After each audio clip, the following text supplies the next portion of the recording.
สวัสดีทุกคนมื้อนี้น้องเองจะมาเล่าเกี่ยวกับการใช้ชีวิตในชนบทลาวโดยที่แบบบ่มีไฟฟ้าเลยและมีวิธีการเอาตัวรอดแนวใดบ่ว่าจะเป็นเรื่องของการทำมาหากินบ่ว่าจะเป็นเรื่องของการสร้างเฮือนอาชีพหลักการกินน้ำที่ใช้หรือว่าจะเป็นงานอดิเรกนั่นเองเดี๋ยวมื้อนี้จะพาทุกคนไปเบิงว่าเป็นแนวใดกันตามที่หลายๆคนน่าจะรู้จักกันดีว่าในสปป.ลาวนั้นค่อนข้างที่จะมีหลายชนเผ่าแฮงแต่ทุกคนรู้หรือบ่ว่าบางชนเผ่านั้นบ่สามารถที่จะเว้าภาษาลาวได้คือกันเพราะว่าบางคนอาจจะยังด้อยโอกาสในการที่ว่า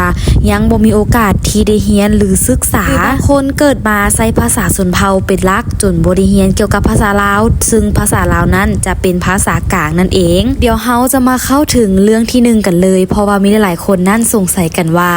ในสปป.ลาวนั้นเฮือนที่อยู่ตามชนบทนั้นแม่นอยู่กันแบบใดและมีการแบ่งแยกที่ดินกันแบบใดเพราะว่าหลายๆคนอาจจะงงว่าในการแบ่งแยกที่ดินนั้นเป็นแบบใดแรกที่เฮาจะเว้าถึงนั้นก็คือ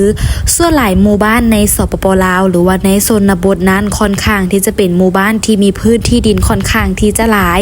แต่ว่ามีเฮือนหลังคาบ่กี่หลังคาเฮือนเองและยังมีผู้คนที่อาศัยอยู่ค่อนข้างที่จะน้อยส่วนเรื่องของการสร้างเฮือนซานนั้นผู้เฒ่าผู้แก่ในชนบทค่อนข้างที่จะฮู้ดีเรื่องของชนิดของไม้ที่จะนำมาสร้างเฮือนและในสิ่งเหล่านั้นเฮาสามารถตามหาหรือไปหาได้ในธรรมชาตินั่นเองแต่ถ้าหากว่าเป็นคนรุ่นใหม่ในปัจจุบันนี้ยังอาจที่จะยังบ่ฮู้ด้วยซ้ำว่าไม้ชนิดใดสามารถเอามาสร้างเฮือนได้แต่ถ้าจะเว้าถึงเรื่องของคนสมัยก่อนหรือสมัยปัจจุบันหรืออยู่ตามชนบทค่อนข้างที่จะฮู้ดีในเรื่องของการสร้างเฮือนโดยจากสร้างจากวัสดุจากธรรมชาติทุกคนสงสัยกันบ่ว่าในการแบ่งที่ดินของชนบทนั้นแม่นเพิ่นแบ่งกันแนวใด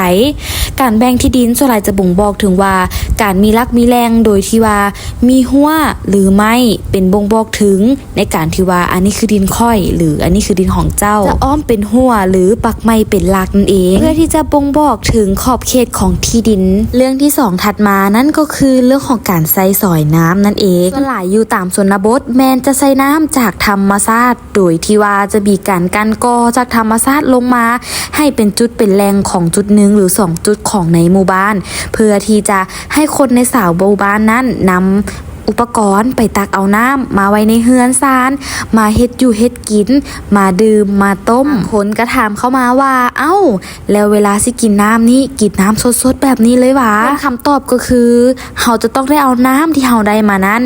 ไปต้มให้สุกก่อนแล้วค่อยนำมากินส่วนเรื่องของการอาบน้ำนั้นนั่นก็คือการใส่ผ้าสิ้นในการอาบน้ำนั่นเองซึ่งแบบนี้นั่นจะเป็นแบบวิธีดั้งเดิมตั้งแต่สมัยก่อนๆรุ่นพ่อตู้แม่ตู้และจนถึงณปัจจุบันก็ยังมีการสืบทอดกันมาอยู่ซึ่งบางเทื่อน้องเองก็ยังได้มีการใส่ผ้าสิ้นในการอาบน้ำเช่นเดียวกันส่วนหลายอย่างที่3อาชีพในชนบทลาวแม่นส่วนหลายพากันเฮ็ดหยัง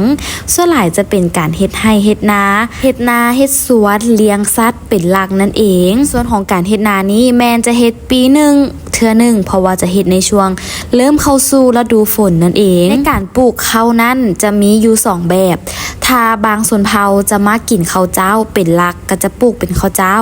แต่ว่าส่วนหลายบางชนเผ่าทั่วๆไปส่วนหลายจะปลูกเป็นข้าวเหนียวตัวอย่างเช่นบ้านน้องเองก็เช่นเดียวกันจะปลูกข้าวเหนียวเป็นหลักแต่ว่า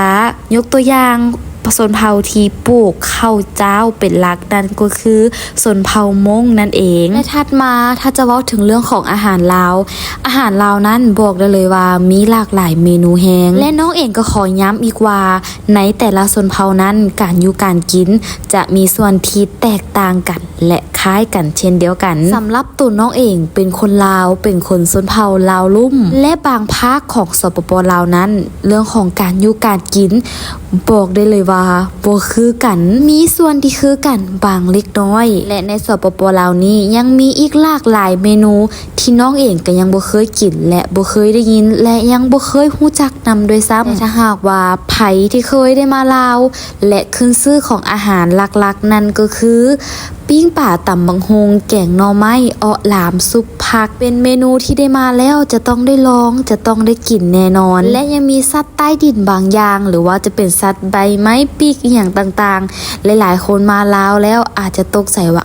มันสามารถกินได้หวาแต่อาหารลาวมีหลายๆอย่างที่หลายๆคนอาจจะเข้าบ่ถึงแต่ต้องลองสิมเบิงว่ามันแซ่บหรือบ่แซ่บสุดท้ายนี้ที่เฮาจะมาเว้าถึงนั่นก็คืองานอดิเรกในชนบทลาวแม่นส่วนหลายเพิ่นเฮ็ดใช้อย่างเป็นงานอดิเรกงานอดิเรกนี้บอกได้เลยว่าเป็นงานที่แบบว่าหลายๆคนอาจจะเคยเห็นหรือบางคนที่แบบว่าเติบโตมาในชนบทอาจจะยังเคยเห็นหรืออาจจะยังรู้ดีด้วยซ้ำอย่างแรกเลยก็คือการตำผ้านั่นเองการตำผ้านี่เนาะส่วนใหญ่จะเป็นการตำผ้าเฮ็ดเป็นผ้าสิ้นนุ่งนั่นเองเนาะถ้าเป็นในภาษาไทยจะเอิ้นว่าผ้าถุงแม่นบ่แต่ถ้าเป็นในภาษาบ้านๆของเฮาจะเอิ้นว่าเป็นผ้าสิ้นนั่นเองเอกลักษณ์หรือว่าสัญลักษณ์ของคนลาวเวลามาสปป.ลาวนี่นั่นก็คือการใส่ผ้าสิ้นนั่นเองและอย่างที่สองนั่นก็คือการสานกระติบเข้า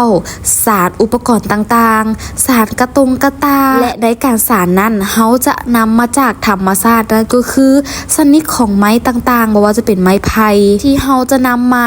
เฮ็ดเป็นตะกร้าหรือว่าไม้ซอดไม้เหี้ยแล้วแต่ภาษาของแต่ละท้องถิ่นในการเอิ้นของและในการหาอยู่หาเงินนั่นเนาะแล้วแต่วิธีของแต่ละคนพอแต่ละคนก็มีวิธีเรื่องของการหาเงินที่แตกต่างกันบางคนอาจจะเลี้ยงเป็ดเลี้ยงไก่ในการขายหาเงินบางคนอาจจะปลูกผักไส้ซอยบ่ว่าจะปลูกกินแหน่หรือสามารถนำไปขายก็ได้และวิดีโอขึ้นมาก่อนหน้านี้แม่นเป็นวิดีโอที่หลายๆช่อง YouTube ได้ไปถ่ายนำมาให้ทุกคนเบิ่งเป็นวิดีโอที่แบบว่าเห็นแล้วก็รู้สึกอีตดคือกันทุกคนเนาะเพราะว่าในบางที่บางหม่องก็ยังบ่มีไฟฟ้าใช้และยังบ่มีเรื่องของการศึกษานำอีกเพราะว่าบางหม่องแทบจะบ่มีโรงเรียนให้เรียนเด็กน้อยบางคนบ่ได้หนังสืออ่านภาษาลาวบ่ได้เขียนภาษาลาวบ่เป็นว่าบางเทื่อเฮาเว้าภาษาลาวนำอาจจะยังบ่เข้าใจนำด้วยซ้ำบางคนที่ด้อยโอกาสที่จะแบบว่าบ่ได้เรียนก็ยังมีคือกันอีกแม้กระทั่งว่าไฟฟ้ายังแทบจะบ่มีใช้ยังต้องได้ใช้แบบตะเกียงแบบคนสมัยก่อนเรื่องของการเฮ็ดเฮือนเฮ็ดศาลยังแบบบ่ทันสมัยนอกจากนี้แล้วยังมีข้อใดอีกบ่ที่หลายๆคนยังสงสัยเกี่ยวกับการใช้ชีวิตในชนบทลาวรูปภาพและวิดีโอในมื้อนี้ที่นำมาให้ทุกคนเบิ่งอาจจะเป็นแค่เพียงเล็กน้อยเท่านั้นที่ทุกคนจะได้รู้จักเกี่ยวกับชนบทลาวแต่ถ้าทุกคนได้ลองมาสัมผัสหรือลองไปเที่ยวในชนบทลาวแล้วทุกคนจะเข้าใจหลายกว่านี้และสำหรับน้องตุ๊กตาเองหวังว่าคลิปนี้จะบ่เกิดดราม่าเกิดขึ้นเพราะว่าในคลิปนี้นั้นอาจจะเป็นคลิปหนึ่งที่มาแชร์เกี่ยวกับการใช้ชีวิตในชนบทลาวเพราะหลายๆคนอาจจะยังงงว่าคนลาวนั้นในชนบทใช้ชีวิตกันแบบใดและอาชีพหลักๆคือแบบใดนั่นเองในสปป.ลาวนี้ยังมีอีกสิ่งหนึ่งที่น้องเองอยากจะนำหรือว่ามาเล่าให้ทุกคนฟังนั่นก็คือเรื่องของการใช้ชีวิตและวัฒนธรรมนั่นเองเพราะว่าแต่ละที่แต่ละบางหม่องก็จะใช้ชีวิตวัฒนธรรมที่แตกต่างกันเนื่องจากว่ามีการนับถือศาสนาคริสต์ศาสนาพุทธและศาสนาพราหมณ์ฉะนั้นเรื่องของวัฒนธรรมในแต่ละที่ในแต่ละชนเผ่าจะแตกต่างกันนั่นเองแม่นไผ่ที่มาคลิปนี้อย่าลืมกดไลค์กดแชร์และกดติดตามเป็นกำลังใจให้น้องตุ๊กตาเฮ็ดคลิปต่อไปในเด้อแม่นไผ่มีข้อใดที่สงสัยสามารถคอมเมนต์ในใต้คลิปนี้ได้เลยเจ้าคลิปนี้ขอตัวลาไปก่อนสบายดี